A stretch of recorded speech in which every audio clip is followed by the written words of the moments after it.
Bismillahirrahmanirrahim. Assalamu alaikum, my students and my viewers. Today our topic is divisions and branches of biology. There are three major divisions of biology which study the different aspects of the lives of the major groups of organisms. These are zoology,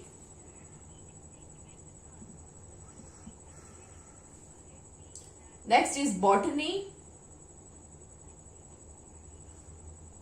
and microbiology. Zoology, botany and microbiology. These are three branches which are discussed firstly.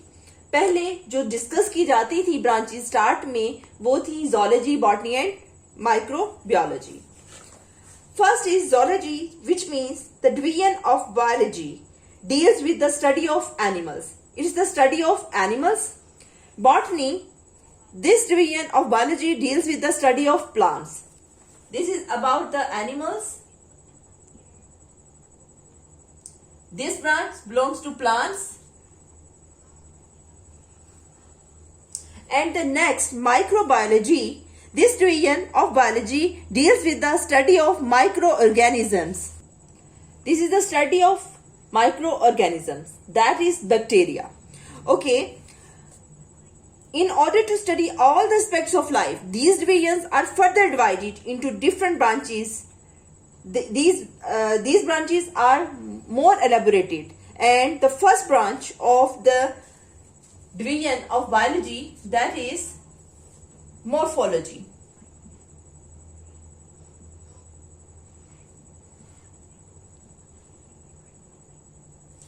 Morphology, this branch deals with the study of form and structure of living organisms.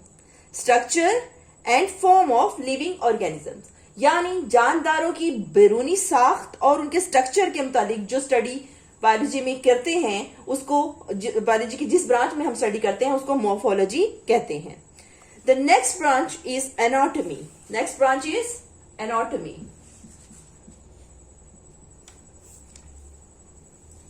Anatomy, the study of internal structure is called anatomy.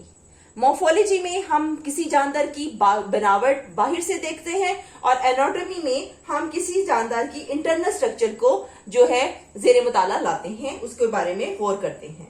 Now the third one is histology.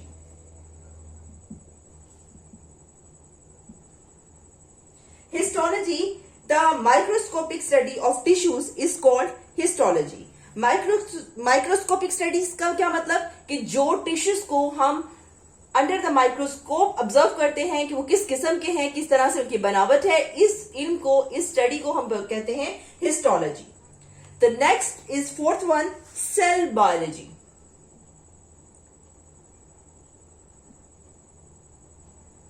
Cell biology, the study of the structure and the function of the cells and organelles is called cell biology.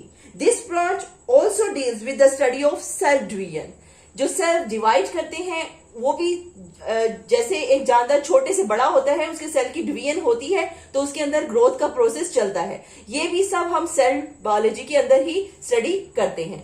तमाम cell के जो अंदर पाए जाने वाले जो उसके ingredients हैं, जो उसके कंटेंट्स हैं, ऑर्गेनेलिस हैं, उनको हम सेल बायोलॉजी के अंदर स्टडी करते हैं. Next is the physiology.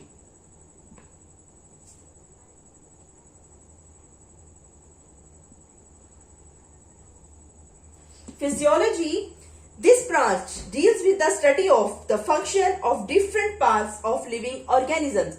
Different parts living organisms के जो हम स्टडी करते हैं different parts के.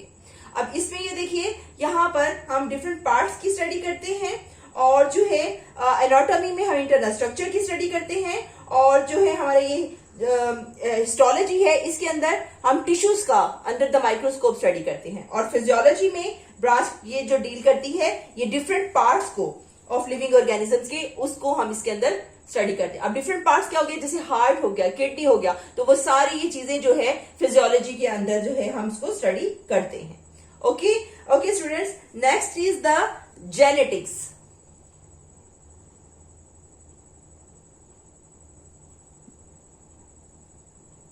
Genetics.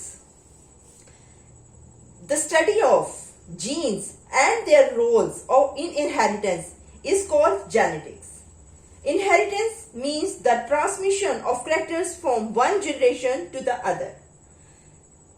स्टडी जो कि हम तमाम विरासत के कवानीन जिसमें पढ़ते हैं कि किस तरह से जो करेक्टर्स हैं वो एक जनरेशन से दूसरी जनरेशन में मूव करते हैं, तमाम स्टडी जेनेटिक्स के अंदर आती है. Next is the seventh one. Next is the embryology.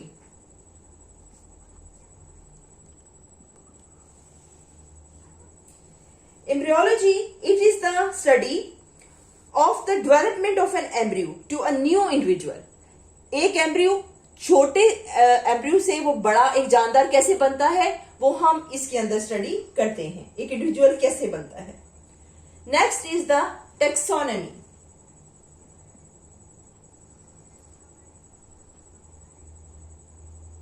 Taxonomy, it is the study of the naming and classification of organisms into groups and subgroups.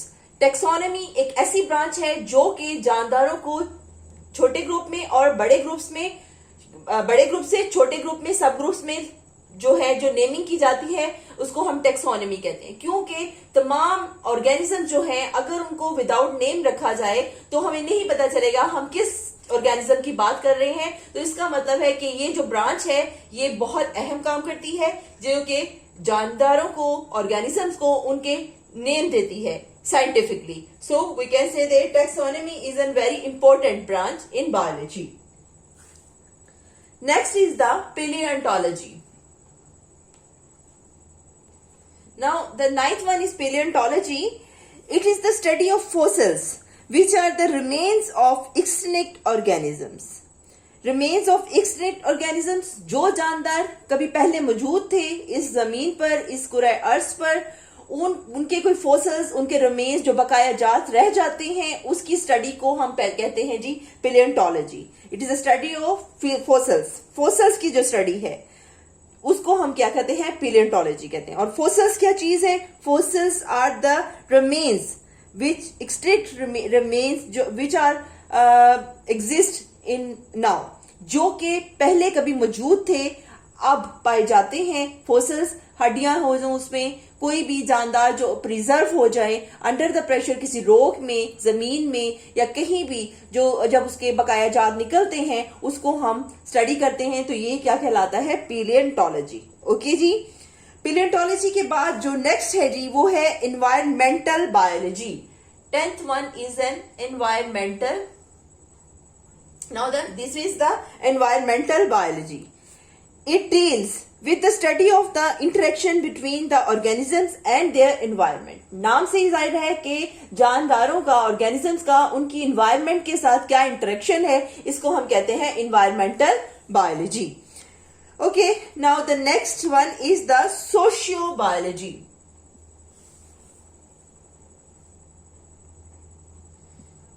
So biology. This branch deals with the study of social behavior of the animals that makes societies. Socio comes from the word society. So जो society के साथ organisms का concern होता है, ताल्लुक होता है, इस इल्म को, इस नॉलेज को जो हम स्टडी करते हैं वो सोशियोबायोलॉजी कहलाता है. After the sociobiology, parasitology.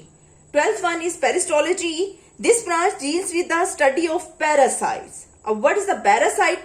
Parasites are the organisms that take food and shelter from living hosts and in return harm them. Parasites की जो स्टडी है उसको हम क्या कहते हैं? पैरासिटोलॉजी. पैरासिटोलॉजी के अंदर पैरासाइट्स का को समझना है तो इसकी एग्जांपल में आपको ऐसे कह सकते हैं कि ये जैसे लेसेस, जुएं वगैरह जो कि सर में रहती हैं, अपने होस्ट का खून पीती हैं और शेल्टर भी लेती हैं, लेकिन क्या करती हैं कि वो अपने होस्ट को नुकसान पहुंचाती हैं. ठीक है जी. ये होगी इसकी एग्जांपल पैरासिटोलॉजी की. और पैरासाइट्स की इसके अंदर स्टडी जो है वो की जाती है. Now okay students, now the next is the biotechnology. Biotechnology, it is the branch of science which deals with the practical applications of living organisms to make substances for the welfare of mankind. It's called biotechnology. यानी technology यानी के जरिए जितनी machinery use की जाती है, techniques different इस्तेमाल की जाती हैं जानदारों की बेहतरी के लिए, ये तमाम जो नॉलेज है वो हम बायोटेक्नोलॉजी के जरिए लेते हैं। वेलफेयर के लिए काम करती है किसके? ऑर्गेनिजम्स के। Next one is the immunology, and the immunology, it is the study of the immune system of animals which defends the body against the invading microbes. कोई माइक्रोब्स जो बाहर से हमलावर होते हैं उस पर जो हमारा मदाफती निजाम है, हमारी बॉडी जो वर्किंग करती है, वो तमाम स्टडी हम इम्यूनोलॉजी में करते हैं। Okay students, next one is the entomology. Entomology it is the study of the insects. Insects के मुतालिक जो स्टडी की जाती है इसको एंटोमोलॉजी कहा जाता है। 16 and the last one is the pharmacology. Pharmacology, it is the study of drugs and their effects on the system of human body. Human population, you know that human population growth, infectious diseases, addictive drugs and pollutions are the major biological issues today.